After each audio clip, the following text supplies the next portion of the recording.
السلام عليكم ورحمة الله وبركاته. الحمد لله نحمده ونصلي على رسوله الكريم.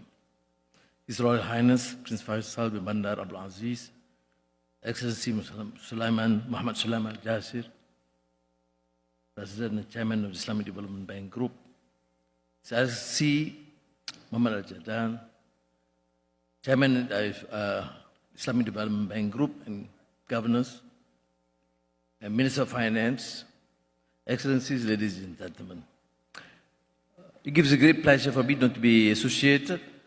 Malaysia, as you know, is one of the founders, led by, of course, the Kingdom of Saudi Arabia, 50 years ago in 1974, at a time when our former Prime Minister, the first Prime Minister, Tunku Abdul Rahman, was appointed by King Faisal as the first Secretary General of the OIC.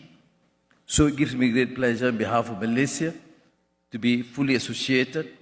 And when I was Finance Minister, decades ago, with Dr. Ahmad Mamali, we give all the support possible. And now, after 50 years, we see the kingdom has emerged as one of the giants with new ideas,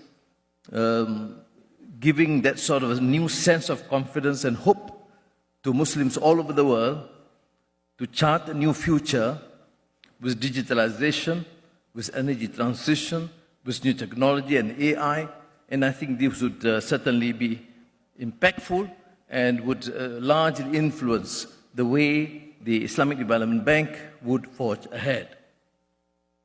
I'm sure you have heard from my colleagues the enormous contribution, and I understand fully that this bank has a role to play to deal with the issues of justice, issues of inequality, issues of marginalization, particularly among the Muslims.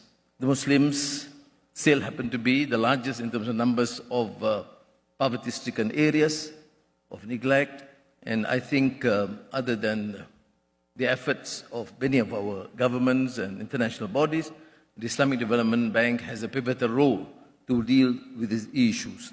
Even when we see the light and hope for amicable resolution to the conflict in Gaza after undergoing atrocities by the Israeli regime, once this is resolved, I'm sure the Islamic Development Bank would be seen to be quite a formidable player together with governments to try and resuscitate the economy.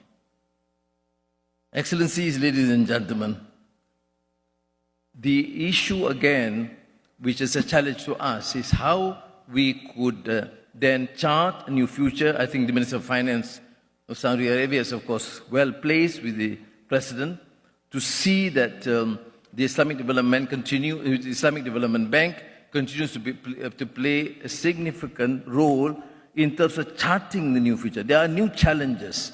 And as referred to many of my colleagues, if we do not seize the moment, then the inequality will be exacerbated, problems will arise, and we'll see again the enormous marginalization of our communities. I have great confidence in the role, as I've observed for decades now, the role of Islamic Development Bank.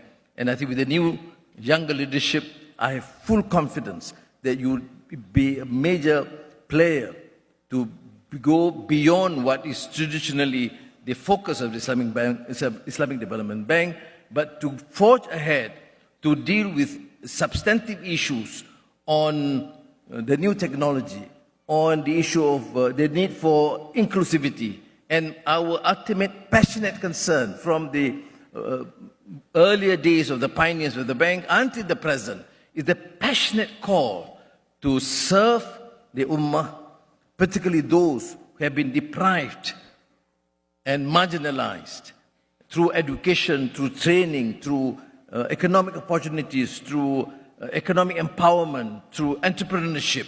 And I think this is our appeal and our hope, and I would certainly join you to wish all the best the Islamic Development Bank. Shukran. Wassalamu alaikum wa rahmatullahi wa barakatuh.